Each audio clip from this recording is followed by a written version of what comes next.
স্বাগত শান্তবাজারে। পুরো আয়োজন জুড়ে সঙ্গে রয়েছে আমরা দুজন, আমি তানজিলা খান মিম, আমি গালিব ইবনে রিয়াজ।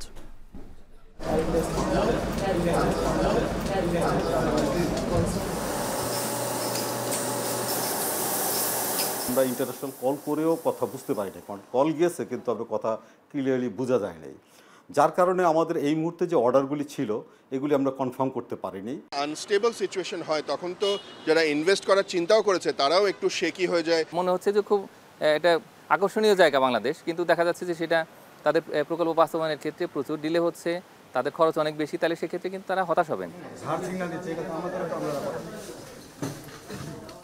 সন্দেহ আইন যেটা আমাদের ছিল সেইটাও আমরা আরও কিছু পরিবর্তন করার আমরা সিদ্ধান্ত নিয়েছি। আগামী বুধবার হতে শনিবার পর্যন্ত সকাল 7টা হতে রাত 8টা পর্যন্ত সন্দেহ আইন কিংবা কারফিউ শিথিল থাকবে।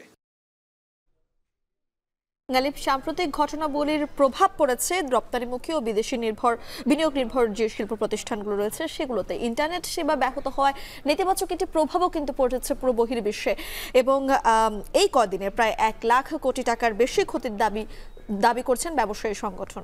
এবং আমরা কিন্তু দেখতে পাচ্ছি যে মোটামুটি রাস্তাঘাটে সবকিছু কিন্তু প্রায় আগের অবস্থা ফিরে এসেছে, যে কারণে আজকে ঘোষণা আসলো ঢাকা মহানগরী সহ ঢাকার আশপাশে যে 4টি জেলা রয়েছে বুধ থেকে শনিবার পর্যন্ত সকাল 7টা থেকে রাত 8টা পর্যন্ত কারফিউ শিথিল রাখা হবে, এবং কাল থেকে অফিস, আদালত, ব্যাংক আগের নিয়মেই মানে সেই নিয়মেই তাদের সময়সূচি সেটাই নির্ধারণ করা হয়েছে।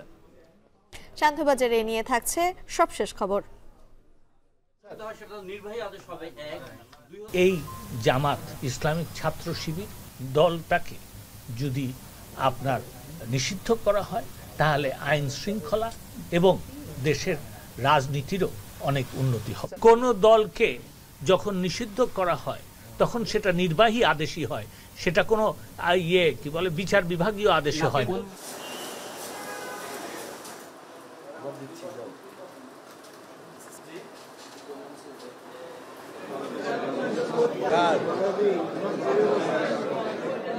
عند الموت لا إله إلا الله محمد رسول الله। গালিব, নির্বাহী আদেশে জামায়াত নিষিদ্ধের বিষয়ে সিদ্ধান্ত হবে আগামীকাল, এবং এ বিষয়ে বিস্তারিত জানিয়েছেন আইনমন্ত্রী। এদিকে কোটা আন্দোলনের সহিংসতায় যারা প্রাণ হারিয়েছেন সেই সহিংসতার নিহতদের স্মরণে দেশব্যাপী শোক পালন করছে সরকার, এবং সেখানে কালো ব্যাচ ধারণ, বিশেষ প্রার্থনা এবং আওয়ামী লীগ দোয়া মোনাজাত করেছে। এ নিয়েও আমরা বিস্তারিত জানাবো শান্তবাজারে। তবে তার আগে শুরুতেই রপ্তানি ও বিদেশি বিনিয়োগ প্রসঙ্গ।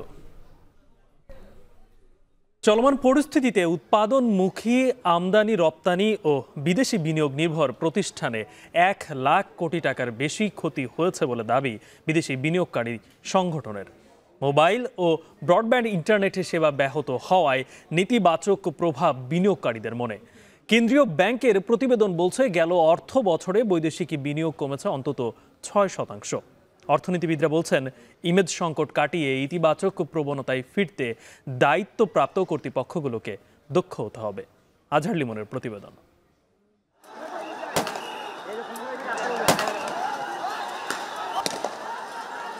কোটা সংস্কার আন্দোলনকে ঘিরে সাম্প্রতিক সহিংসতায় শিল্প প্রতিষ্ঠানে হামলার বড় কোনো খবর পাওয়া যায়নি, তাই এই খাত এই অস্থিরতায় কতটা ক্ষতির শিকার হয়েছে তার স্পষ্ট কোনো ছবি নেই। কিন্তু উৎপাদনমুখী এই শিল্পগুলো ক্ষতিগ্রস্ত হয়েছে ঠিকই, আর এর কারণ শুধু অভ্যন্তরীণ বা আন্তর্জাতিক পণ্য পরিবহন বন্ধ থাকা নয়, ইন্টারনেট সেবা বিঘ্নিত হওয়াও।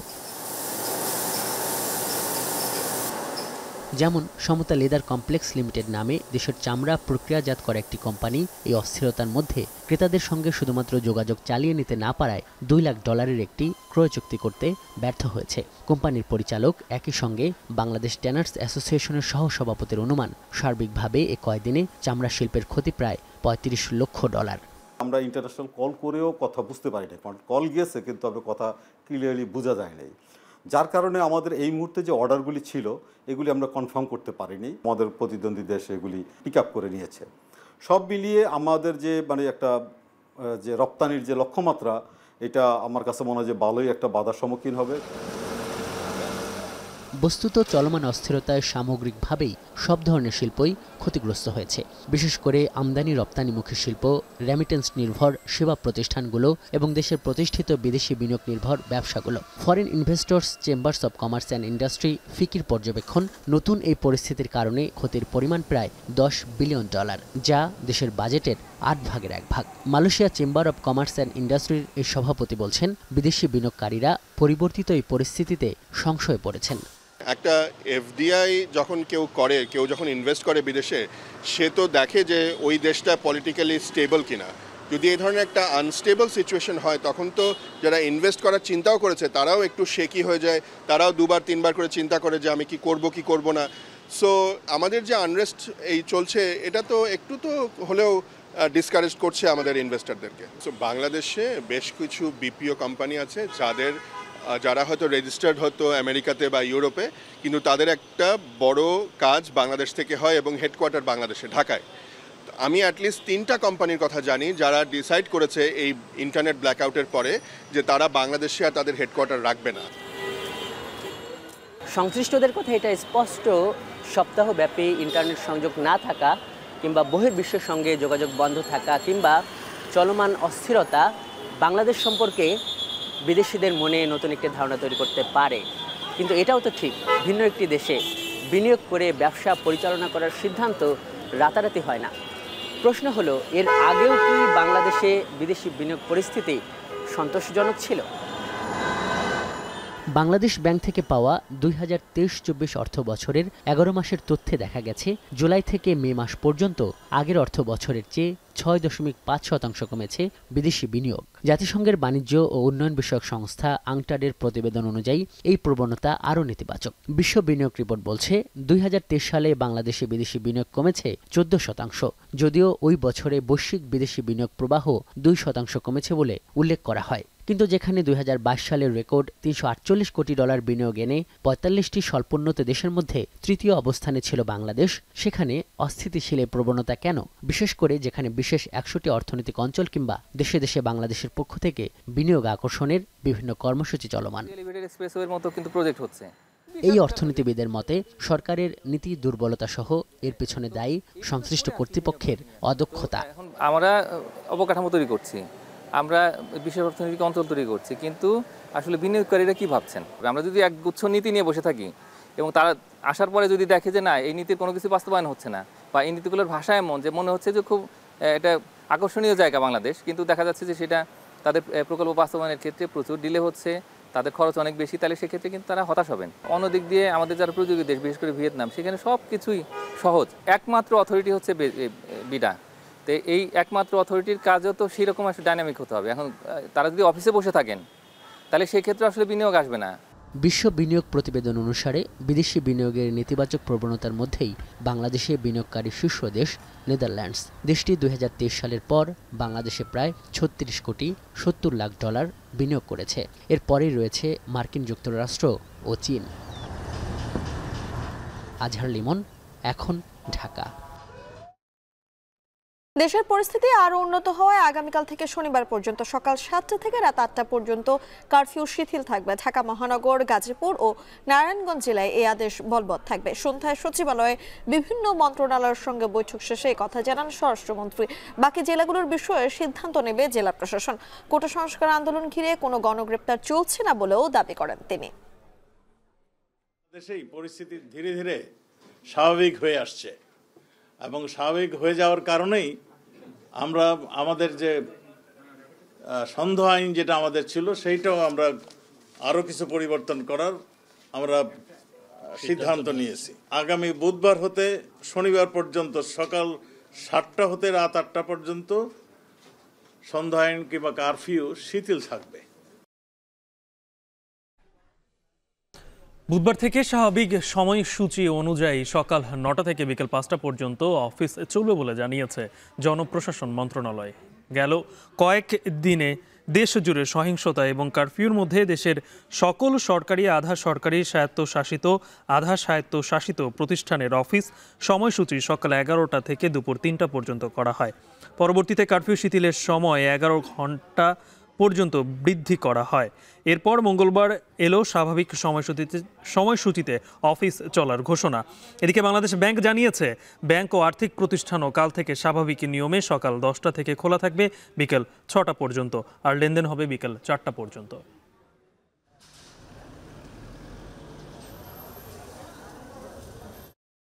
নির্বাহী আদেশে জামাতকে নিষিদ্ধের ব্যাপারে সিদ্ধান্ত হবে আগামীকাল, জানিয়েছেন আইনমন্ত্রী আনিসুল হক। দুপুরে সচিবালয়ে মন্ত্রী জানান, জামাতকে নিষিদ্ধ করা হলে দেশের আইন শৃঙ্খলা ও রাজনৈতিক পরিস্থিতির উন্নতি হবে। আমাদের কাছে তথ্যপত্র আছে যে এই জামাত, বিএনপি, ইসলামিক ছাত্র শিবির এবং ছাত্র দলের যারা জঙ্গি তারাই এটা করেছে। তো আপনি যে প্রশ্নের জবাব দিচ্ছেন, আমার মনে হয় যে এই দলটাকে যদি আপনার নিষিদ্ধ করা হয় তাহলে আইন শৃঙ্খলা এবং দেশের রাজনীতিরও অনেক উন্নতি হবে। কোন দলকে যখন নিষিদ্ধ করা হয় তখন সেটা নির্বাহী আদেশই হয়, সেটা কোনো বিচার বিভাগীয় আদেশে হয় না। এদিকে কোটা সংস্কার আন্দোলন ঘিরে হতাহতদের ঘটনায় বিচার বিভাগীয় তদন্তে জাতিসংঘের অংশগ্রহণের আগ্রহকে স্বাগত জানিয়েছেন প্রধানমন্ত্রী শেখ হাসিনা। সকালে গণভবনে প্রধানমন্ত্রীর সঙ্গে সাক্ষাৎ করেন বাংলাদেশে নিযুক্ত জার্মানির রাষ্ট্রদূত অখিম ট্রোস্ট্রার। বৈঠক শেষে প্রধানমন্ত্রীর প্রেস সচিব সাংবাদিকদের এই কথা জানান।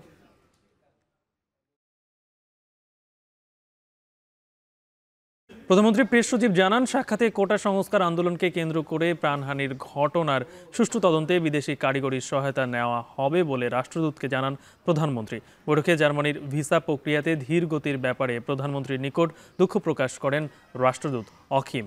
কোটা সংস্কার আন্দোলন ঘিরে সহিংসতায় নিহতদের জন্য সরকারি শোকের সঙ্গে একাত্মতা প্রকাশ করে প্রধানমন্ত্রীর কাছে শোক ও সমবেদনাও জানান জার্মান রাষ্ট্রদূত। সাম্প্রতিক সহিংসতায় নিহতদের স্মরণে দেশ জুড়ে শোক পালন করছে সরকার। এর অংশ হিসেবে সরকারি কর্মকর্তা, কর্মচারী সহ বিভিন্ন শ্রেণী পেশার মানুষ কালো ব্যাজ ধারণ করেছেন। এদিকে আওয়ামী লীগের যৌথ সভায় দোয়া মোনাজাত শেষে ওবায়দুল কাদের বলেন, জামাত যেন ভবিষ্যতে আর রাজনীতি না করতে পারে সেজন্য নিষিদ্ধের বিষয়ে আইনি দিক ভালোভাবে খতিয়ে দেখা হচ্ছে। আরো জানাচ্ছেন হাসিব বিল্লাহ। পহেলা জুলাই থেকে শুরু হওয়া কোটা সংস্কারের দাবিতে আন্দোলনে নামে বৈষম্য বিরোধী ছাত্র আন্দোলন। তবে মাঝপথে সহিংসতায় রূপ নেয় আন্দোলন। স্বরাষ্ট্র মন্ত্রণালয়ের তথ্য মতে মৃতের সংখ্যা 150 জন। সহিংসতায় নিহতদের স্মরণে দেশব্যাপী একদিনের শোক পালন করছে সরকার। এর অংশ হিসাবে মঙ্গলবার সারা দেশে সরকারি কর্মকর্তা, কর্মচারী সহ বিভিন্ন শ্রেণী পেশার মানুষ কালো ব্যাজ ধারণ করেন। সচিবালয়ে বিভিন্ন দপ্তরে কালো ব্যাজ ধারণ করে অফিস করেন কর্মকর্তা, কর্মচারীরা। শোক পালনের অংশ হিসাবে কালো ব্যাজ ধারণ করেন আওয়ামী লীগ নেতাকর্মীরাও। মঙ্গলবার সকালে গুলিস্তানে দলের কেন্দ্রীয় কার্যালয়ে ঢাকা মহানগর, জেলা ও সহযোগী সংগঠনের সভাপতি, সাধারণ সম্পাদকের যৌথ সভায় শোক পালনের বিষয়টি স্পষ্ট করেন দলের সাধারণ সম্পাদক ওবায়দুল কাদের। তিনি বলেন, এটি রাষ্ট্রীয় নয়, সরকারিভাবে শোক পালন। তাদের স্মরণে আজ সারা বাংলাদেশে সরকারিভাবে কালো ব্যাজ ধারণ করে শোক পালনের সিদ্ধান্ত গৃহীত হয়েছে। সভার শুরুতে নিহতদের স্মরণে দোয়া মোনাজাতে অংশ নেন নেতারা। পরে ওবায়দুল কাদের বলেন, জামাত যেন আর রাজনীতি করার সুযোগ না পায় সেজন্য আইনি দিক ভালোমতো খতিয়ে দেখা হচ্ছে। জামাত শিবিরের রাজনীতি নিষিদ্ধে 14 দল সর্বসম্মতভাবে সিদ্ধান্ত গ্রহণ। সাধারণ শিক্ষার্থীগণ যাতে হয়রানির শিকার না হয় সে লক্ষ্যে মাননীয় প্রধানমন্ত্রী শেখ হাসিনার নির্দেশনা রয়েছে। এছাড়া নিহতদের আত্মার শান্তি কামনায় মসজিদে বিশেষ দোয়া এবং মন্দির, গির্জা ও প্যাগোডা সহ সকল ধর্মের উপাসনালয়ে বিশেষ প্রার্থনার আয়োজন করা হয়। হাসিব বিল্লাহ, এখন, ঢাকা। দেখছেন শান্তবাজার। 10 দিনে 50,000 বার সাইবার হামলার চেষ্টা হয়েছে বিভিন্ন ওয়েবসাইটে, তবে কোনো তথ্য বেহাত হয়নি বলে জানিয়েছেন ডাক, টেলিযোগাযোগ ও তথ্য প্রযুক্তি প্রতিমন্ত্রী। জানান, ঝুঁকিতে আছে রপ্তানি, ব্যাংকিং, টেলিকম, বিদ্যুৎ ও জ্বালানির মতো গুরুত্বপূর্ণ খাত। বিশেষজ্ঞরা বলছেন, সাইবার জগতে নিয়মিত আক্রমণ বাড়লেও যথাযথ ব্যবস্থা নেওয়া হয় না বলেই তথ্য বেহাতের শঙ্কা বাড়ে। নাজমুস সাকিবের প্রতিবেদন। দেশের চলমান পরিস্থিতিতে একটি গ্রুপ সুযোগ নিচ্ছে সাইবার জগতে। হ্যাক করার চেষ্টা করছে আর্থিক প্রতিষ্ঠানসহ সরকারি নানা দপ্তরের ওয়েবসাইট। অন্যদিকে এসব হ্যাকের চেষ্টা বেশি হচ্ছে দেশের বাইরে থেকে। সরকারি তথ্য মতে গেল 10 দিনে সরকারি 8টি প্রতিষ্ঠানের ওয়েবসাইটে প্রায় 50,000 বার সাইবার হামলার চেষ্টা করেছে হ্যাকার গ্রুপ। এ সময় আরও 70টি শিক্ষা প্রতিষ্ঠানেও আক্রমণ চালায় তারা। এমন পরিস্থিতিতে সাইবার নিরাপত্তা বিষয়ক জরুরি সভায় বসে তথ্য প্রযুক্তি মন্ত্রণালয়। এতে দেশের সাইবার নিরাপত্তা নিয়ে জোর আলোচনা হয়। পরে সাংবাদিকদের প্রতিমন্ত্রী জানান, যেসব ওয়েবসাইটে আক্রমণ চালানো হয়েছে সেগুলো থেকে কোনো তথ্য বেহাত হয়নি। পর্যালোচনা করে এবং অনুসন্ধান করে দেখেছি বাংলাদেশ ব্যাংকের ওয়েবসাইট হ্যাক হয়নি এবং তাদের নিয়মিত লেনদেন এবং সকল কার্যক্রম স্বাভাবিক গতিতেই চলেছে। কিন্তু সেটাকে আমরা আইডেন্টিফাই করেছি যে কেন এটা হয়েছে, সেটাকে আমরা সমাধান করতে পেরেছি। প্রতিমন্ত্রী আরও জানান, সাইবার হামলার ঝুঁকিতে আছে রপ্তানি, ব্যাংকিং, টেলিকম, বিদ্যুৎ ও জ্বালানির মতো গুরুত্বপূর্ণ খাত। তাই এসব খাতকে আরও শক্তিশালী সাইবার নিরাপত্তা ব্যবস্থা তৈরির নির্দেশ দিয়েছে সরকার। আমাদের ব্যাংকিং সেক্টর, পোশাক শিল্প, টেলিকম সেক্টর এবং আমাদের বিদ্যুৎ, জ্বালানি, এই খাতগুলোতে আমাদের আশঙ্কা যে বড় ধরনের সাইবার হামলা হতে পারে। তার জন্য আমাদের ব্যক্তি পর্যায়ের সচেতনতা জরুরি, প্রতিষ্ঠান পর্যায়ের কিছু সিকিউরিটি প্রোটোকল মেনে চলা দরকার। কিন্তু দেশে যখন ডিজিটালি লেনদেন ও তথ্য উপাত্তের ভাণ্ডার বাড়ছে, তখন সরকারের নিরাপত্তা ব্যবস্থা কতটা কার্যকর, এমন প্রশ্ন ছিল এই সাইবার বিশেষজ্ঞের কাছে। জানান, মূলত সাইবার জগতে নিয়মিত হামলা বাড়লেও যথাযথ ব্যবস্থা সবসময় নেওয়া হয় না, এতেই বাড়ে ঝুঁকি। বাংলাদেশের যদি এরকম ওয়েবসাইটগুলো যদি হ্যাকড হয় যাদের সরকারি প্রতিষ্ঠান সমূহে, তাহলে আপনাকে একটু চিন্তা করতে হবে তাহলে কতটুকু আমরা সাইবার সিকিউরিটিতে গুরুত্ব দিচ্ছি। কারণ আমরা গুরুত্ব দিচ্ছি না, কারণ আমরা একটা ওয়েবসাইট তৈরি করা মানে যে আমরা মনে করছি যে না এটা সিকিউর। আসলে না, একটা জিনিস তৈরি করার পরে সেই ওয়েবসাইটটার বা সেই সার্ভারের আপনাকে নিয়মিত দুর্বলতাগুলো খুঁজে বের করতে হবে। ওয়েবসাইট আক্রান্তের হাত থেকে বাঁচতে শক্ত ফায়ারওয়াল ব্যবহারের জন্য পরামর্শ দেন এই বিশেষজ্ঞ। সার্ভারের ওএস এর যে আপডেট থাকে সেগুলো আপনাকে আপডেট করতে হবে। নাজমুস সাকিব, এখন, ঢাকা। দেখছেন শান্তবাজার। রোদ কিংবা বৃষ্টি, জীবন থেমে নেই রাজধানীবাসীর। কারফিউ শিথিলের সময়টুকু সর্বোচ্চ ব্যবহারের তারা সকলের। সকাল থেকেই ঢাকার সড়কগুলোতে বাড়তে থাকে যান চলাচল। ঘুরে ঘুরে টহল দিতে দেখা যায় বিজিবি আর সেনাবাহিনীর গাড়িগুলোকে। তবে এদিনও ক্রেতা কম শপিং মলগুলোতে। বিক্রেতারা বলছেন, যখন ক্রেতার দেখা মেলে কারফিউ বিধি নিষেধের জন্য তখনই বন্ধ করতে হয় দোকানপাট। নাইমা বীরের প্রতিবেদন। মঙ্গলবার সকাল থেকেই সড়কে গাড়ির চাপ। সিগন্যালগুলোতে দীর্ঘক্ষণ দাঁড়িয়ে থাকতে দেখা যায় ব্যক্তিগত থেকে গণপরিবহন সব ধরনের গাড়ি। সকালের দিকে অফিসগামী আর বেলা বাড়ার সাথে সাথে বিভিন্ন প্রয়োজনে চলাচল সাধারণ মানুষের। শৃঙ্খলা রক্ষায় ট্রাফিক পুলিশকেও বেশ তৎপর দেখা যায়। ঘুরে ঘুরে টহল দিয়েছে বিজিবি ও সেনাবাহিনী। সকালটা রৌদ্রোজ্জ্বল থাকলেও 11:30 নাগাদ দেখা মেলে বৃষ্টির। তবুও জীবন যেন থামবার নয়। বৃষ্টি উপেক্ষা করেই ছুটছেন তারা। কারফিউ শিথিলের সর্বোচ্চ ব্যবহার করবার তারা তাদের। যখন দেখতেছি যে না, আমার সিকিউরিটি অ্যান্ড সেফটিটা ইনশিওর করা হয়েছে, এখন আমরা আস্তে আস্তে বের হচ্ছি। আমি স্বাভাবিকই আসলাম, গাড়ি ঘোড়াও যাই দেখলাম মোটামুটি নর্মাল, সবকিছু অ্যাজ ইউজুয়াল যেভাবে স্বাভাবিক জীবনযাপন ওরকমই দেখতে পাচ্ছি।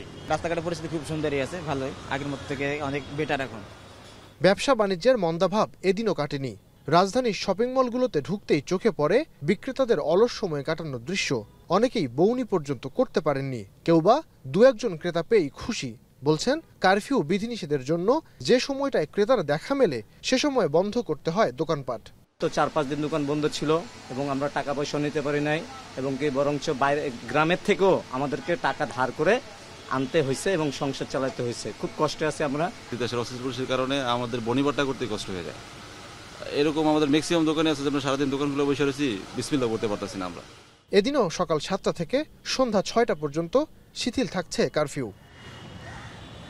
নাইম আবির, এখন, ঢাকা। শান্তিবাজারে নিচ্ছে একটা বিরতি, ফিরছি একটু পরে, সঙ্গেই থাকুন।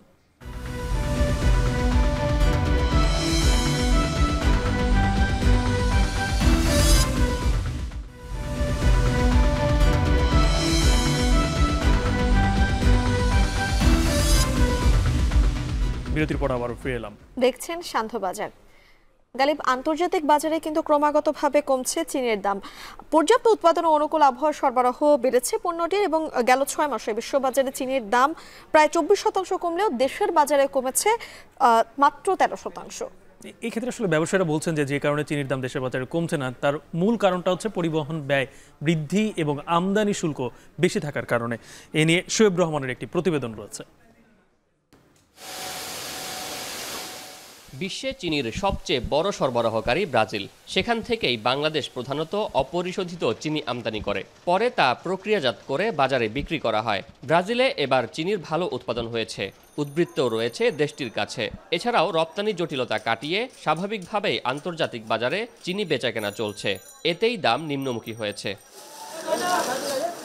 চলতি বছরের শুরুর দিকে চিনির বাজার দর আন্তর্জাতিক বাজারে প্রতি মেট্রিক টন সর্বোচ্চ $677 ঠেকে। তবে ধারাবাহিকভাবে কমতে কমতে এখন তা নেমে এসেছে $512-এরও নিচে, যার প্রভাব পড়েছে দেশের বাজারেও। খুচরায় পণ্যটির দাম কমেছে কেজিতে প্রায় 20 টাকা। কিছুদিন একদম 1 সপ্তাহ আগে 200 টাকা বাড়তি ছিল, এখন আবার কমে গেছে। এখন বস্তায় পরিস্থিতি আমরা 6020 টাকা, 1 সপ্তাহ আগে ছিল 6200 টাকা ছিল। আমরা কিনতেছি 122-23 টাকা পাইকারি কিনে পরে, আর আমরা খুচরা বিক্রি করতেছি 125। একই অবস্থা পাইকারি বাজারেও, সেখানেও চিনির দাম নিম্নমুখী, পণ্যটির সরবরাহ স্বাভাবিক। চট্টগ্রামের বাজারে মূলত এস আলম গ্রুপের চিনির একচেটিয়া প্রভাব। কারখানাটি থেকে পর্যাপ্ত চিনির সরবরাহ রয়েছে, কিন্তু সেই তুলনায় বেচাকেনা নেই। আড়তদাররা বলছেন বড় অনেক হোটেল রেস্তোরাঁ বন্ধ থাকায় বেচাকেনা কমেছে। বেচাবিক্রি খুব খারাপ, মার্কেট কয়েকটা পাহাড়ি চলে গেছে, এলাচি পাহাড়ি গেছে, গমা পাহাড়ি গেছে, কয়েকটা পাহাড়ি 2-3টা পাহাড়ি ফুলে যাওয়াতে এখন মার্কেট অবস্থা খুব খারাপ। তবে বিশ্ববাজারের সাথে স্থানীয় বাজারের দামে এখনও রয়েছে বিস্তর ফারাক। বিশ্ববাজারে চিনির দর প্রায় 24% কমলেও দেশের বাজারে কমেছে মাত্র 13%। এজন্য বাড়তি পরিবহন খরচ ও শুল্ককেই দায়ী করছেন ব্যবসায়ীরা। কিন্তু পর্যাপ্ত সরবরাহ থাকায় এবং সে অনুযায়ী চাহিদা না থাকায় দাম আরও কিছুটা কমতে পারে বলে ধারণা তাদের। কেজি কিনা পড়বে 118 টাকা 80 পয়সা আমাদের থেকে নিবে, কিন্তু রিটেলে কত বেচতেছে এটা জানি না। রিটেলে এখন কিন্তু রেট বাড়তি এখন বেচতেছে। ইন্টারন্যাশনাল সুগার অর্গানাইজেশনের তথ্য বলছে 2023-24 অর্থ বছরে বিশ্বে চিনির উৎপাদন হবে 180 মিলিয়ন টন। তবে অভ্যন্তরীণ চাহিদায় দ্বিতীয় বৃহৎ চিনি উৎপাদক দেশ ভারত 2023 সালের অক্টোবর থেকে চিনি রপ্তানি বন্ধ রেখেছে। শোয়েব রহমান, এখন, চট্টগ্রাম। দেখছেন শান্তবাজার। ব্রাজিল, আফ্রিকা আর কেনিয়া থেকে আনা এক প্রকার গাছের বাকলে তৈরি হচ্ছে শক্তিশালী দড়ি। আর সে দড়ি জাপান, ইতালি সহ অন্তত 10টি দেশে রপ্তানি করছে চট্টগ্রাম ইপিজেডের একটি কারখানা। জাপানি মালিকানাধীন বিএমএস রোপ নামের এই কারখানা বছরে প্রায় 30 থেকে 40 লাখ ডলারের দড়ি রপ্তানি করে। বিশ্বে প্রতি বছর অন্তত 13 বিলিয়ন ডলারের দড়ি কিনছে মানুষ। হোসেন জিয়াদের প্রতিবেদন। চট্টগ্রাম বন্দরে পণ্য নিয়ে আসা 2 থেকে 3 লাখ টন ওজনের বিশাল জাহাজ বেঁধে রাখা হয় বেশ মোটা আকৃতির দড়ি দিয়ে। এ দড়ির আসলে সক্ষমতা কত? খাতুনগঞ্জে দড়ির পাইকারি দোকান। আকার আর নকশার ভিন্নতায় 100 রকমের দড়ি আছে এসব দোকানে। কাপড় শুকানো থেকে শুরু করে পণ্য পরিবহন, কৃষিকাজ, পশুপালন থেকে জাহাজ বা নৌকা বাঁধা, দড়ির আছে 100 রকমের ব্যবহার। কিভাবে তৈরি হয় এ শক্তিশালী দড়ি? চট্টগ্রাম ইপিজেডে জাপানি মালিকানাধীন বিশ্বমানের দড়ি তৈরির কারখানা বিএমএস রোপ প্রায় 30 বছর ধরে বাংলাদেশে দড়ি তৈরি ও রপ্তানিতে নেতৃত্ব দিয়ে যাচ্ছে। নাইলন, কটন, পলিস্টারের 10 রকমের বেশি দড়ি তৈরি হয় এই কারখানায়। বাজার থেকে দড়ি কিংবা সুতো আমরা সবাই কিনি, কিন্তু এই দড়ি বা সুতো তৈরির প্রক্রিয়া যে কত জটিল সেটি হয়তো এই কারখানায় না আসলে বোঝার উপায় ছিল না। বাজারে যে ভিন্ন রকমের দড়ি বা সুতো পাওয়া যায় তার প্রত্যেকটি তৈরির প্রক্রিয়া আর যন্ত্রপাতি সবই আলাদা ধরনের, আর সব ক্ষেত্রেই আলাদা রকম গুণগত মান বজায় রেখে এসব দড়ি তৈরি করতে হয়। ভালো মানের দড়ি তৈরিতে প্রথমেই লাগে পলিথিনের গুণগত কাঁচামাল বা রেজিন। সে রেজিন তাপে গলিয়ে বিশেষ মেশিনে পরিচালনা করে তৈরি হয় দড়ির ক্ষুদ্র একক অংশ। দড়িটি কত ভার বহন করবে, স্থায়িত্ব কেমন হবে তা নির্ভর করে এ ধাপে। একটা সুতা দিয়ে আমরা 3 কেজি 4 কেজি মাল আলগাইতে পারি এবং আমরা পর্যায়ক্রমে এটা এমনভাবে তৈরি করি যেন আমরা জাহাজ পর্যন্ত বানতে পারি। সুতার কোয়ালিটি আছে, আপনার টেম্পারেচার আছে, রোলার ঠিক গুণগত মাল ঠিক লাগে। দ্বিতীয় ধাপে তৈরি হওয়া দড়ির একক অংশকে পাঠানো হয় ফ্লাইয়ারে। ক্রেতার চাহিদা মতো রং করা হয় দড়ি। এবার আরেকটি মেশিনে দড়িটির এক অংশ পেঁচিয়ে জোড়া লাগিয়ে মোটা করা শুরু হয়। কতটুকু মোটা হবে তা নির্ভর করে দড়িটি কী কাজ করবে ও ক্রেতার চাহিদার উপর।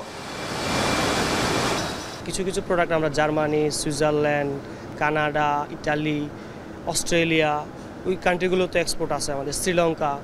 সো আমরা চাচ্ছি যে আমাদের অন্যান্য বাইরের কান্ট্রিগুলোতেও আমাদের ডিমান্ডগুলো আস্তে আস্তে কীভাবে ক্রিয়েট করা যায়, আস্তে আস্তে আমাদের ডিমান্ডটা আস্তে আস্তে বাড়ানোর জন্য। গবেষণা প্রতিষ্ঠান গ্র্যান্ড ভিউ রিসার্চ বলছে 2023 সালে বিশ্বের দড়ির বাজার ছিল $13.60 বিলিয়ন, যা প্রতি বছর 7% হারে বাড়ছে। 2030 সালে সারা বিশ্বের মানুষ অন্তত $18 বিলিয়ন দড়ি কিনবে, যার 45% কিনবে এশিয়ার মানুষ। ইপিজেডের এই কারখানা 2020-21 অর্থ বছরে $41,55,000, 21-22 অর্থ বছরে $41,13,000 ও সবশেষ 22-23 অর্থ বছরে $32,22,000 দড়ি রপ্তানি করে। বিশ্বজুড়ে দড়ির ব্যবহারে এসেছে পরিবেশ সচেতনতা, কমছে নাইলন বা প্লাস্টিকের দড়ির চাহিদা। তাই এই কারখানাটিও তার ধরন পাল্টিয়েছে যুগের সাথে তাল মিলিয়ে। এখন নতুন করে রপ্তানির জন্য তৈরি করছে পাটের দড়ি। এছাড়া ব্রাজিল, আফ্রিকা ও কেনিয়া থেকে আমদানি করা এক প্রকার গাছের বাকলকে মিহি করে এখানে তৈরি হয় শক্ত দড়ি। কালে আমি যখন আমার স্যাম্পলগুলো আমি দেখিয়েছি, অলরেডি আমাদের বিএমএস কোম্পানি লিমিটেড আমাদের 10% আমরা পারমিশন অলরেডি আমরা ব্যবসা থেকে পেয়েছি এবং আমরা এটাকে আমরা লোকালিও সেল করতে পারি এবং তারা আমাদের কোয়ালিটি দেখে বলতেছে যে এই রোগ তো আমরা আমাদের জন্য অনেক ভালো, এটা আমরা লং টাইম ইউজ করতে পারবো, বিশেষ করে জেলেরা। গবেষণা বলছে বিশ্বজুড়ে চাহিদার মোট 60% দড়ি ব্যবহার হয় শিল্প কারখানায়, 30% বাণিজ্যিক খাতে আর মাত্র 10% ব্যবহার হয় ঘর গৃহস্থালির কাজে। হোসাইন জিয়াদ, এখন চট্টগ্রাম। দেখছেন শান্তবাজার। বিজ্ঞাপনের আগে আমরা গাছের বাকল থেকে দড়ি রপ্তানির প্রতিবেদন দেখছিলাম, কিন্তু একটা সময় ছিল এই দেশের প্রধান রপ্তানি পণ্য ছিল পাট। সেই সোনালী পাটের যে স্বপ্ন নিয়ে কৃষক কুড়িগ্রামের চর, দ্বীপচর কিংবা যেই নিম্ন যেখানে পানি জমে থাকে সেখানকার কৃষকেরা খুব দুশ্চিন্তায় রয়েছেন, কারণ হাজার হাজার হেক্টর পাট নষ্ট হয়ে গেছে বৈরী আবহাওয়ার কারণে। অন্তত 57 কোটি টাকা ক্ষতি হয়েছে 21,000-এর মতো কৃষকের, এবং এরপরেও হাটে স্থানীয় পরিয়াদের ইচ্ছে মতো দাম নির্ধারণ করাটা সেই ক্ষেত্রেও কিন্তু একটা ক্ষতির সম্মুখীন হয়েছেন কৃষকেরা। মমিনুল ইসলাম মঞ্জুর তথ্য এবং ছবিতে বিস্তারিত প্রতিবেদনে। কুড়িগ্রাম সদর উপজেলার যাত্রাপুর পরিচিত চরের হাট হিসেবে। ব্রহ্মপুত্র, দুধকুমার ও গঙ্গাধর এই 3 নদের মিলিত ধারার পাড়ের এই হাটে বেচাকেনা হয় চরে উৎপাদিত ফসল। জেলার অন্যতম বড় এই হাটে এখন উঠছে নতুন পাট। বিভিন্ন চরাঞ্চল থেকে নৌকায় করে চাষিরা পাট এনে বিক্রি করলেও তাদের মুখে নেই হাসি। তারা জানান খরায় লক্ষ্যমাত্রা অনুযায়ী পাট বোনা যায়নি। এরপর অতিবৃষ্টি আর বন্যায় তছনছ করে দিয়েছে পাট ক্ষেত। এরপরেও যতটুকু পাওয়া গেছে মান ভালো না হয় ফরিয়াদের কাছে নামমাত্র মূল্যে বিক্রি করতে বাধ্য হচ্ছেন তারা। বাজার তেমন সুবিধাজনক নয়, পাটা আমদানি নেই তো। আমার পাটটা মনে করো চলছে 2700, 2800, 2900, আর ভালো পাটটা চলতেছে 3000-3100। 1 বিঘা জায়গার মধ্যে 2 জায়গার পাটটা নষ্ট হয়ে গেছে বন্যায়। খরাতে মরি যা পাট এখন হয়েছে 10 মণ, হলে 20 মণ, সে জায়গাতে অর্ধেক হয়েছে 10 মণ। এবার জেলায় 17,950 হেক্টর লক্ষ্য ধরা হলেও 685 হেক্টর কম জমিতে পাট আবাদ হয়। এর মধ্যে খরা ও বন্যায় 2884 হেক্টর জমির পাট পুরোপুরি নষ্ট হয়। এমন অবস্থায় পানি নেমে যাওয়ার সাথে সাথে নাবি জাতের রোপা আমন বা আগাম রবি ফসল আবাদের পরামর্শ দিচ্ছেন কৃষি কর্মকর্তারা। যেখানে যেখানে পানি নেমে গিয়েছে, বন্যার পানি নেমে গিয়েছে, তাদেরকে আমরা দ্রুত রোপা আমন চাষের জন্য উদ্বুদ্ধ করছি এবং যেখানে রিসেন্টলি 15 দিনের মধ্যে পানি নেমে যাবে সেগুলোতে মাসকলাই এবং পরবর্তীতে আমরা আগাম জাতের ভুট্টা, সরিষা এবং শাকসবজি চাষ করার জন্য কৃষকদের উদ্বুদ্ধ করছি। জেলায় 21,346 জন চাষির 10,240 টন পাট নষ্ট হয়েছে, যার আনুমানিক বাজার মূল্য 57 কোটি টাকা। এখন কুড়িগ্রাম। শান্তবাজারে নিচ্ছে আরেকটা বিরতি, ফিরছি একটু পরে, সঙ্গে থাকুন।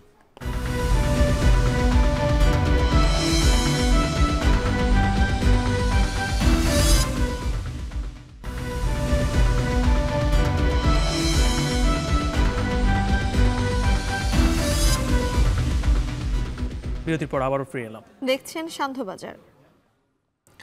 ভারতের কেরালায় ভূমিধসে অন্তত 93 জনের মৃত্যু হয়েছে। পাহাড়ি এলাকায় ভূমিধসে এখন পর্যন্ত আহত হয়েছেন শতাধিক। মৌসুমী বৃষ্টির কারণে ওয়েনাদ জেলায় এই ভূমিধসের সময় অধিকাংশ মানুষই ছিল ঘুমিয়ে। কেরালার মুখ্যমন্ত্রী জানান আরও অনেক মানুষ মাটির নিচে চাপা পড়ে থাকতে পারে।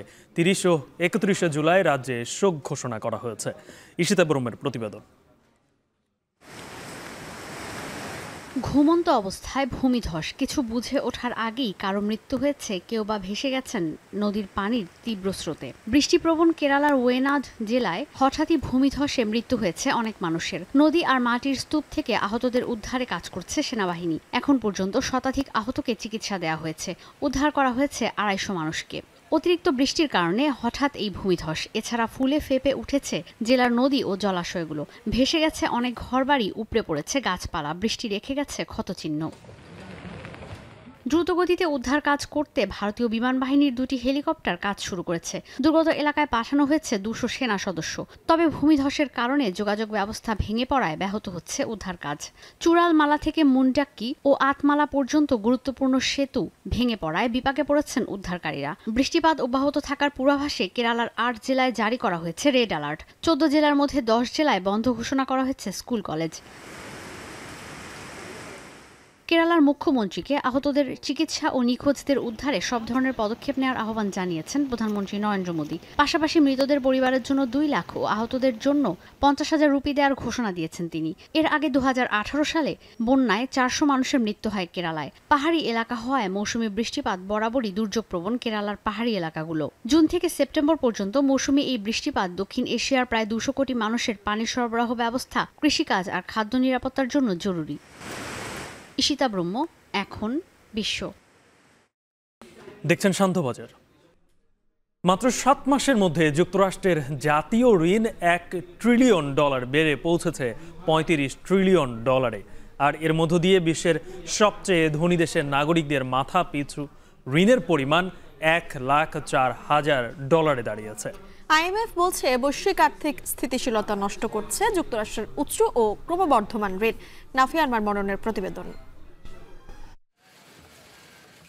বিশ্বের শীর্ষ অর্থনীতির দেশ, অথচ প্রতিদিনই ঋণের ঝুলি বড় হচ্ছে যুক্তরাষ্ট্রের। দেশটিতে প্রথমবারের মতো এই পরিমাণ ছাড়িয়েছে $35 ট্রিলিয়ন। অনেকটা বেমানান শোনালেও বাস্তবতা হচ্ছে বিশ্বের সবচেয়ে ধনী দেশের নাগরিকদের মাথাপিছু ঋণ $1,04,000। যুক্তরাষ্ট্রের রাজস্ব বিভাগের তথ্যমতে মাত্র 7 মাসের মধ্যে $1 ট্রিলিয়ন যুক্ত হয়েছে জাতীয় ঋণে। কংগ্রেসনাল বাজেট কমিটি সিবিও এর পূর্বাভাস বলছে 2027 সাল নাগাদ যুক্তরাষ্ট্রের জাতীয় ঋণ পৌঁছাবে জিডিপির 106%। দ্বিতীয় বিশ্বযুদ্ধের পর 1946 সালে এমন পরিস্থিতির সম্মুখীন হয়েছিলেন মার্কিনিরা। বর্তমানে রাজস্বের 98% অর্থই খরচ হচ্ছে ঋণ পরিশোধে। চলতি বছর কেন্দ্রীয় সরকারের বাজেট ঘাটতি $1.9 ট্রিলিয়ন পৌঁছানোর পূর্বাভাস দেয়া হয়েছে। কোভিড মহামারীর সময় 2020 ও 2021 সালে বাজেট ঘাটতি ছিল $2.7 ট্রিলিয়ন ওপরে। সাম্প্রতিক সময়ে যুক্তরাষ্ট্রের জাতীয় ঋণ বৃদ্ধিতে ভূমিকা রেখেছেন 2 সরকার প্রধান ডোনাল্ড ট্রাম্প ও জো বাইডেন। ট্রাম্পের 4 বছরের শাসনামলে জাতীয় ঋণ বাড়ে প্রায় $20 ট্রিলিয়ন। ধারের অর্ধেকই ছিল কোভিড মহামারীর সময়ে স্বাস্থ্য খাতে বরাদ্দ ও বিপুল প্রণোদনা। অন্যদিকে বাইডেনের মেয়াদে ইউক্রেন ও ইসরায়েলকে বাজেট বরাদ্দ দেয়ায় ঋণ বেড়েছে প্রায় $8 ট্রিলিয়ন। আন্তর্জাতিক মুদ্রা তহবিল IMF বলছে, যুক্তরাষ্ট্রের উচ্চ ও ক্রমবর্ধমান ঋণের কারণে নষ্ট হচ্ছে বৈশ্বিক আর্থিক স্থিতিশীলতা। নাফিয়া আরমান মনন, এখন বিশ্ব। শান্তবাজারে নিচ্ছে আর একটা বিরতি, ফিরছি একটু পরেই, সঙ্গেই থাকুন।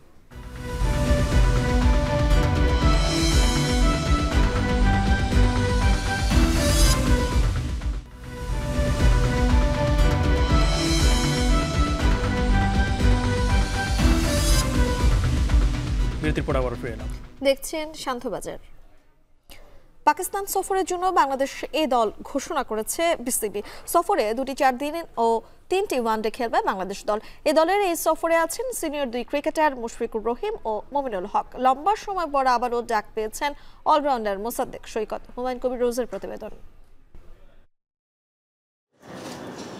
বিশ্বকাপের পর গন্তব্য ছিল লঙ্কান প্রিমিয়ার লিগে। শ্রীলঙ্কায় ফ্র্যাঞ্চাইজি লিগটি মাতিয়ে দেশে ফিরেছেন বেশ কিছুদিন আগেই। আপাতত আন্তর্জাতিক ক্রিকেটে ব্যস্ততা নেই, কিন্তু পেশাদার ক্রিকেটারের যে সখ্যতা রাখতেই হয় ক্রিকেটের সঙ্গে। ফিটনেস ক্যারিয়ার জুড়ে বেশ ভুগিয়েছে তাসকিনকে। সেই ফিটনেস ঠিক রাখতে একাডেমিতে রানিং করেছেন স্পিড স্টার। টেস্ট ক্রিকেট থেকে তাসকিন আছেন দূরে, তারপরও জানা গেছে লাল বলে এদিন বল ছুঁড়েছেন তিনি। পাকিস্তানের বিপক্ষে টেস্ট সিরিজে তাসকিনকে দেখা যাবে কিনা সেটা আপাতত তোলায় থাক, কারণ জাতীয় দলের আগে পাকিস্তানে যাচ্ছে বাংলাদেশ এ দল। খেলবে 2টি 4 দিনের ও 3টি 1 দিনের ম্যাচ। এ দলের সঙ্গে লঙ্গার ভার্সন ক্রিকেটে নিজেদের প্রস্তুত করে নিতে এই সফরে যাবেন মুশফিক ও মুমিনুলদের মতো সিনিয়র ক্রিকেটাররা। মুশফিক যাচ্ছে, মুশফিক কিন্তু এ টিমের হয়ে যাচ্ছে। যারা টেস্ট টিমে তাদের জন্য যাবে, টেস্ট টিমে তাদের জন্য একটা খুব ভালো প্র্যাকটিসের ব্যবস্থা, যেটা আসলে আমাদের এখানেও কিন্তু বেশ ব্যাহত হয়েছে প্র্যাকটিস। বৃষ্টির কারণে, বিভিন্ন কারণে আমাদের আসলে প্র্যাকটিসটা খুব ভালো যে হয়েছে তা বলা যাবে না। তো এই 4 দিনের ম্যাচটা আমাদের জন্য খুব ভালো হেল্পফুল হতে পারে বলে আমার মনে হয়। সফরের সবগুলো ম্যাচ বাংলাদেশ এ দল খেলবে ইসলামাবাদে। প্রথম 4 দিনের ম্যাচ 10 আগস্ট, পরেরটা 17 তারিখে। পাকিস্তানের বিপক্ষে 2 ম্যাচের টেস্ট সিরিজ খেলবেন জাতীয় দলের এমন 8 থেকে 9 জন ক্রিকেটার এই এ দলের সফরে খেলতে যাবেন। পারফরমেন্স দেখা হয়েছে, কিছু প্লেয়ারের আছে সুযোগ দরকার, তাদেরকে সেইভাবে। তো যেহেতু আমাদের একসাথে 2টা 3টা এ টিমের খেলা পাওয়া যাচ্ছে, ইটস এ গ্রেট অপরচুনিটি আমাদের প্লেয়ারদের জন্য। বাংলাদেশ জাতীয় দল টেস্ট সিরিজ খেলতে পাকিস্তানে যাবে 17 আগস্ট। তার আগে বাংলাদেশ এ দল যাবে 6 আগস্ট। হুমায়ুন কবির রোজ, এখন ঢাকা। শেষ করছি শান্তবাজার। এখন টেলিভিশন ওয়েবসাইটে দেখতে ভিজিট করুন www.ekhon.tv। ফেসবুকে চোখ রাখুন facebook.com/tv.ekhon, আর ইউটিউবে লাইভ দেখতে ভিজিট করুন youtube.com/c/ekhon tv।